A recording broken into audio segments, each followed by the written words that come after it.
வீட்டுல எம்பிட்டு பெரிய சண்டை நடந்திருக்கு. வீட்டுல இருந்து நாத்தனா வெளியே போயிட்டாலே அப்படின்னு எவருக்காவது இருக்கா? இதுதான் சாக்குன்னு சுய்ய சுட்டு தின்னுகிட்டு இருக்காளுங்க. என்னத்த சொல்ல, நாய்க்கும் நரிக்கும் கொண்டாட்டம் தாங்கிற கணக்கால இருக்கு இந்த வீட்டுல. அவளே என்ன ஏமாத்திட்டு போயிட்டாங்கிற கடுப்புல இருக்கேன். இவளுகளுக்கு சுய்யம் சுட்டு தின்னணுமா? சுய்யம் இருக்கிறதெல்லாம் இருக்கட்டும், கிளவியை தூக்கி மலையில வைங்கிற கதையால இருக்கு. மீனுமா, மீனே, மீனு மீனே, எம்மா மீன் எடுத்துட்டு வந்திருக்கேன். இப்பதான் ஆத்துல பிடிச்சது. காலையில பிடிச்சி 11 மணிக்கெல்லாம் எடுத்துட்டு வந்து பாத்துக்கோங்க. உங்களுக்காக தான். எத்தனை கிலோ வேணும்னு மட்டும் சொல்லுங்க. யாருக்கும் இல்லாம உங்களுக்காக தேடி வந்திருக்கேன். இல்லம்மா, இன்னைக்கு மீனெல்லாம் ஒண்ணு வேணாம், நீ போயிட்டு வா. யாத்தி, ஏமா அப்படி சொல்றீங்க? உங்களை நம்பிதான் நான் ஊர் தள்ளி வந்திருக்கேன். நீங்க தான் மொத்தமா வாங்கிக்குவீங்க. எப்ப மீன் வந்தாலும் புதுசா இருந்தா எடுத்துட்டு வா, நான் வாங்கிக்கிறேன் மொத்தமானு சொல்லுவீங்க. மொத்த கூடையும் உங்ககிட்டயே கொடுத்துட்டு போலான்னு வந்து எனக்கு இப்படி ஏமாத்திடாதீங்கம்மா. வேலை வேணா முன்ன பின்ன அட்ஜஸ்ட் பண்ணிக்கிறேன். நீங்க வாங்கி மட்டும் வச்சுக்கோங்க. இல்ல இல்ல, இன்னைக்கு வேணா, போயிட்டு வா. ஏம்மா, ரூபா கூட பொறுமையா வாங்கிக்கிறேம்மா, கொஞ்சம் வாங்கிக்கோங்களேன். நான் திரும்ப திரும்ப சொல்லிட்டு இருக்கேன்ல, மீன் வேணா ஒண்ணு வேணாம், நீ கிளம்பு. என்னம்மா நீங்க, உங்களுக்காக 50 தூரத்துல இருந்து வந்தேன். இன்னைக்கு ஒரு நாளே எனக்கு வியாபாரம் முடிஞ்சா போயிடும். இன்னும் 4 இருக்கு, பாத்துக்குவோம், கிளம்பு. என்ன ஆச்சு இந்த அம்மாக்கு? எப்ப மீன் கொண்டாந்தாலும் மொத்த கூட வாங்கிட்டு தான் விடும். இன்னைக்கு என்ன வேணான்றுச்சு? ஏமா நில்லு, மீனெல்லாம் நல்லா புதுசா இருக்கா? வாங்கம்மா, எல்லாம் நல்லா புதுசா தான் இருக்கு. சரி, எனக்கு ஒரு 2 கிலோ மீனை போட்டு கொடு. சரிம்மா. எல்லாம் ஆத்து மீன் தானே? ஆமாம்மா, காலையில தான் என் வீட்டுக்காரர் பிடிச்சாரு. ஒன்றும் பிரச்சனை இல்லை, சாப்பிட்டு மட்டும் பாருங்க. 4 நாளைக்கு என் பேரை தான் நினைச்சிட்டு இருப்பீங்க. இடையெல்லாம் கொஞ்சம் பார்த்து போடு. அடமேலு, என்ன மீன் வாங்கினியாக்கும்? ஏண்டி சுக்கு, நீ வேற மீன் வாங்குற நிலைமையிலையா இருக்கு என் பொழப்பு? இல்லடியே, உனக்கு மீனுனா உசுராச்சே, 4 தெரு தள்ளி விட்டாலும் வாங்கிட்டு வந்துருவியே. இன்னைக்கு வீடு வாசலுக்கே வந்து மீன் வந்திருக்கு, அதான் வாங்கிருப்பியோன்னு நினைச்சேன். இல்லடி, எங்க என் வீட்டு நிலைமை தான் உனக்கு தெரியுமே. அக்கு வேற ஆணி வேற கிடக்குறப்போ இங்க மீனாக்கி குழம்பு வச்சு தின்னவா நேரம் கிடக்கு. அதுவும் சரிதான், நடந்ததெல்லாம் கேள்விப்பட்டேன். மனசுக்கும் கொஞ்சம் கஷ்டமா தான் இருந்துச்சு. எப்ப பாரு உன் பொண்ணாலும் உனக்கு கஷ்டம் தாண்டி. சரியா சொன்ன. என்னத்த செஞ்சு தலையா, எல்லாம் தலையெழுத்துன்னு போக வேண்டியதான். எம்மா இந்தாங்க. சரிம்மா. 2 கிலோ இருந்துச்சுல, நான் படுங்க பேசிட்டு இருந்த சாக்கில் நீ எதுவும் எடையை குறைச்சிடலையே? அதெல்லாம் இல்லம்மா, அதெல்லாம் நியாயமா இருப்பேன். வேணா அம்மா கிட்ட கேட்டு பாருங்க. வழக்கம் கிட்ட தான் கொடுப்பேன். இந்த வாட்டி தான் அம்மா வேணான்ட்டாங்க. ஆசையா போட்டு அள்ளி போட்டுக்கிட்டு வந்தேன். அளவேலம்மா வேணான்றுச்சு. என்ன பண்றது? இன்னைக்கு தெருவா நடக்க வேண்டியதான். வாங்கிக்கிறேன். அடுத்த வாரம் என்ன வா. இப்போ ஒன்றும் மனசு சரியில்லை. மீனாக்கு தின்ற அளவுக்கு இங்கே ஒன்றும் கொண்டாட்டமா இல்லை. நீ போயிட்டு நாளைக்கு வா. சரிம்மா, அடுத்த வாரம் பார்ப்போம். ரூபா எம்பிட்டு? இம்மா நல்லா ஃப்ரெஷ்ஷாக பிடிச்சது. காலையில தான் என் வீட்டுக்காரர் பிடிச்சாரு. 200 கிலோன்னு சொன்னாரு. சொல்லுவீங்க. ஆத்து மீனுக்கு அம்புட்டு விலையாக்கும். புருஷனம் முன்னாடி ஆத்து மீனை வித்தே கோடி சொன்னாய், கோட்டை கட்டி பிள்ளை நடப்பு. இந்த 300 இருக்கு, 150 கிலோ போட்டுக்க. சரிம்மா, நீ கொடுக்குறது கொடு. வரட்டா? பார்த்துப்போ. மீனே இன்னும் எம்புட்டு நேரம் இப்படியே மரத்தடியில் உட்காந்துட்டு இருக்குது. போற போக்க பார்த்தா 4 பேர் வந்து 4 காசு போட்டுட்டு போயிருப்பாங்க போல. பசி வேற கொலை பட்டினியில கிடக்கேன். பசி வேற வயிற்று கிள்ளுது. காதெல்லாம் கொய்யின்னு சத்தம் கேட்குது. பசி மயக்கத்துல காதெல்லாம் அடைக்குது. இப்படியே போனா கொஞ்ச நேரத்துல நான் மயங்கி விழுந்துருவேன். யோ, நீ மட்டும் உட்காந்துருக்க? நானும் அப்படிதானே இருக்கேன். கொஞ்சம் அட்ஜஸ்ட் பண்ணிக்க. அதெல்லாம் எங்க அம்மா இன்னும் சத்த நேரத்துல வந்து கூப்பிட்டுட்டு போயிடும். நீ தான் அப்படி சொல்லிட்டு இருக்க. எனக்கு என்னமோ உங்க அம்மா வந்து கூப்பிடுவாங்கன்னு தோணல. நான் ஏற்கனவே சேகர் கிட்ட சொல்லி ஏதாவது பக்கத்துல வீடு எதுவும் கிடைக்குமான்னு பார்க்க சொல்லியிருக்கேன். வீடு கிடைச்சிச்சுன்னா அங்க போய் உட்காந்துக்கலாம். பத்தியா இப்படி நடு ரோட்ல எப்படி உட்காந்துருக்குது? யோ, யாரை கேட்டு வீடு பார்க்க சொன்னேன்? வீடு பார்த்து அங்க போய் உட்காந்துக்கிட்டு 3 வேலையும் நான் வெடிச்சு கொட்டுவே நீ உட்காந்து தின்னுவியோ? இதெல்லாம் செட்டே ஆகாது. எங்க அம்மா வீட்டுக்கு தான் போகணும். எங்க அம்மாவுக்கு என் மேல பாசம் அதிகம். அதுவே வந்து கூப்பிட்டுட்டு போவோம். ஆமா, நீ இப்படிதான் சொல்லுவ. அதெல்லாம் வரமாட்டாங்கடியே. போன வாட்டி நம்ம உங்க அம்மா வீட்டுக்கு போயிட்டோம். அதனால எங்க அம்மாக்கு என் பிள்ளை எங்க இருந்தாலும் நல்லா இருக்குங்கிற நம்பிக்கையில இருந்துச்சு. ஆனா இப்ப அப்படி இல்லை. ஊர் ஜனமே உன் பொண்ணு நடு ரோட்ல உட்காந்துருக்குன்னு சொல்றதை எங்க அம்மாவால கேட்க முடியாது. வந்தே தீரும். நீ வேணா பாரு. இல்லை கோபாலு, வாமச்சான் வா. பாத்தியா என் நிலைமைய? புரியுது, எல்லாம் புரியுது. அதுக்கு தான் நன்மை உனக்கு ஆறுதல் சொல்ல வந்திருக்கேன். ஒன்றும் கவலைப்படாத. நீ கேட்ட காசுக்கு வீடு தான் கிடைக்க மாட்டேங்குது. பார்த்துக்கிட்டு இருக்கேன், சீக்கிரம் கிடைச்சிரும். இங்க பாருங்க, எங்களுக்கு வீடு பார்க்க சொல்லி நான் உங்ககிட்ட சொன்னேன். என்ன பண்ணினே நண்பன் கொண்டாட்டி நடு ரோட்டில் உட்காந்துருக்கத வேடிக்கை பார்க்குற அளவுக்கு நான் ஒன்றும் மோசம் ஒன்றும் இல்லை. உனக்காகவும் என் நண்பனுக்காகவும் நான் இதை செஞ்சு தானே ஆகணும். அது என் கடமை தானே. ஆமாம், நீங்கள் பேசாமல் இருந்தாலே போதும். எங்கள் அம்மா அதெல்லாம் இன்னும் கொஞ்சம் நேரத்தில் வந்து என்னை கூப்பிட்டு போயிடும். அட, என்ன தமாசு பண்ணிக்கிட்டு இருக்க?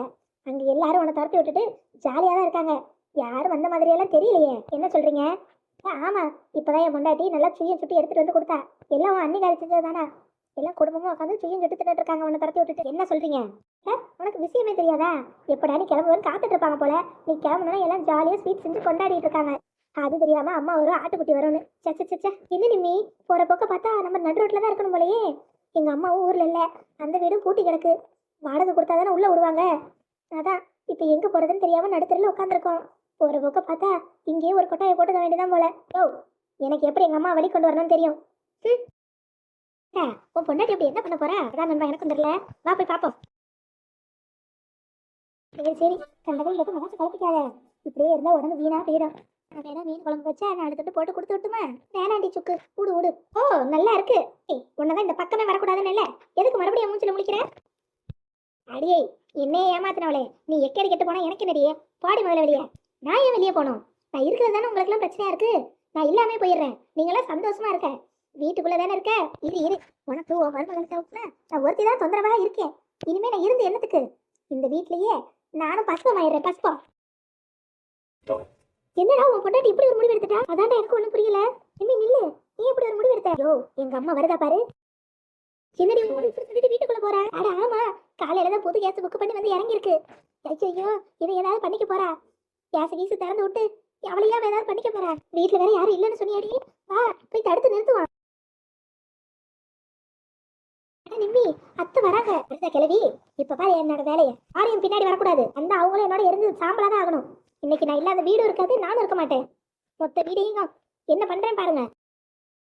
கட்டின பொண்டாட்டி கத்திட்டு அப்படி வெட்டியா நின்றுட்டு இருக்கீங்க. இந்த அம்மையை காணோம். இது வரும் நம்பி தானே நம்ம படுக்க உள்ள வந்தோம். வருது அந்த நெருப்பட்டி எங்க? அடியே என்ன பண்ணி வச்சிருக்கல? கேஸ் ஆன முடியாதுமா, முடியாது. நான் இன்னைக்கு 10 எரிய தான் போறேன். பொடி என்ன இருக்குது? வீடே ஒரே கேஸ் நல்லா இருக்கு. எல்லாம் இவ பார்த்து வச்ச வேலைதான். ஏன் என்ன தடுக்க? என்ன விடு, நான் உனக்கு வேணும்னு சொல்லிட்டீல. நான் எப்படி போனோம் உனக்கு என்ன? என்ன நிம்மி என்ன பத்தி கூட யோசிக்கிறோம். போயா, எங்க அம்மாவே என்ன வேணான்ட்டுச்சு. நான் இனிமே இருந்தா என்ன இல்லைன்னா என்ன? நீ தள்ளு. நான் கேஸை திறந்து விட்டு தீப்பெட்டியை மட்டும் எடுத்து கொடு. நானே என்ன பத்த வச்சுக்கிறேன். ஒரு காலமும் முடியாது. அப்படி சொல்லு. எனக்கு தெரியும் உன்னால எனக்கு எதுவும் ஆகிறத கண்ணால பார்க்க முடியாது. அதனாலதான் இப்ப ஓடி வந்து கேஸ் ஆஃப் பண்ற. கல்லுக்குள் ஈரம். உனக்கு என் மேல எம்பிட்டு பாசம் இருக்குன்னு எனக்கு தெரியாதா? எதுக்கு வெளியே என் மேல கோவமா இருக்கும் போது நீ நடிக்கிற? சரி விடு, அதான் எல்லாம் சமாதானம் ஆயிட்டோம்ல. என்னையே காப்பாத்திட்ட, அப்புறம் என்ன? சரி விடு, நானும் ஏதோ கோவத்துல பண்ணிட்டேன். எனக்கு ஒண்ணுனே எங்க அம்மா எப்படி ஓடி வச்சு பாத்தியாயா? நானும் நீ சொல்றது சரிதான். அத்தைக்கு உன் மேல தனி பாசம் தான். உனக்கு ஒண்ணுன்னு அத்தையால தாங்க முடியாது. ஆமா கிழிக்குது. அடியே போய் சாவுறதுன்னா வேற எங்கேயா போய் சாவு. அங்கங்க கேஸ் இல்லாம அதாவது விறகு அடுப்புல பத்த வச்சுட்டு இருக்கா. நானே இப்பதான் கஷ்டப்பட்டு அவன் கையில காலில் விழுந்து ஒரு கேஸை வாங்கி வச்சிருக்கேன். அதை எடுத்து தீ குளிக்கிறவளாம்ல.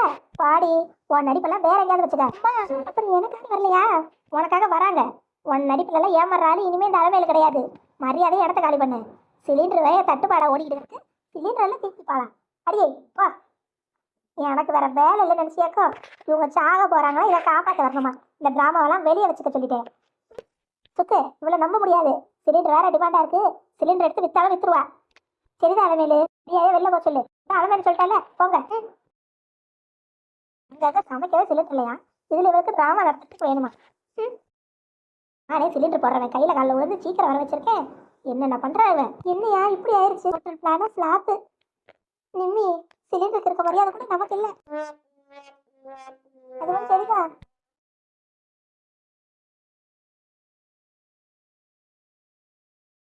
நாத்தனாரே, ஐயோ இவ வேற இங்கதான் இருந்தாளா? அசிங்கப்பட்டதை பார்த்துட்டா போலயே. நாத்தனாரே முதல்ல எப்படி வாடி போய் போறீங்க? அதெல்லாம் ஒண்ணும் இல்ல. என்ன ஒண்ணும் இல்ல, அதான் நடந்த எல்லா கூத்தையும் நேரம் பார்த்தனே. அப்பா என்ன ஒரு டிராமா, என்ன ஒரு நடிப்பு. ஆஸ்கர் அவார்டு தரதா இருந்தா உங்களுக்கு தான் தரணும். சிவாஜி கணேசன்ல இருந்தாரு, இப்ப இல்லையே வருத்தப்பட்டு இருந்தான். இனி அந்த வருத்தமே கிடையாது. நீங்க தான் அம்முட்டு அழகா நடிக்கிறீங்களே. இங்க பாரு, இனிமே உன் நடிப்பை பார்த்து ஏமாறுறதுக்கு இந்த வீட்டுல ஆள் இல்ல, ஞாபகம் வச்சுக்கோ. நீ நடிச்ச வரைக்கும் போதும், எங்களெல்லாம் ஏமாத்தின வரைக்கும் போதும். இனிமே இந்த வீட்டுல யாரையும் உன்னால ஏமாத்த முடியாது. பாசத்தை காட்டி இழுக்கறலாம் நினைக்காத. பாச நாடகம்லாம் இனிமே இங்க ஈடேறாது. எல்லாரும் உன் குணம் தெரிஞ்சு போச்சு. இனிமே உன் சாயம் வெளுத்துதான் போயிடுச்சு. இனிமே என்னைக்கும் உன் நடிப்பை பார்த்து இங்க யாரும் ஏமாற மாட்டாங்க. மரியாதை எங்க வீட்டை விட்டு வெளியே போ. இன்னொரு வாட்டி ஏதாவது டிராமா பண்ணிட்டு உள்ள வரலான்னு நினைச்சேன், அப்புறம் நடக்கிறது வேற. வெளியே போ, போ வெளியே. இவகிட்ட எல்லாம் பேச்சு வாங்குற மாதிரி ஆயிடுச்சு நிலைமை. போயா போ. ச்சே, இதெல்லாம் திறந்தாத ஜென்மம். அத்தை சரியாதான் செஞ்சாங்க. இவளெல்லாம் இனி இந்த வீட்டுக்குள்ளேயே விடக்கூடாது. இவளுக்கு இத்தோட ஒரு முடிவு கட்டுறேன்.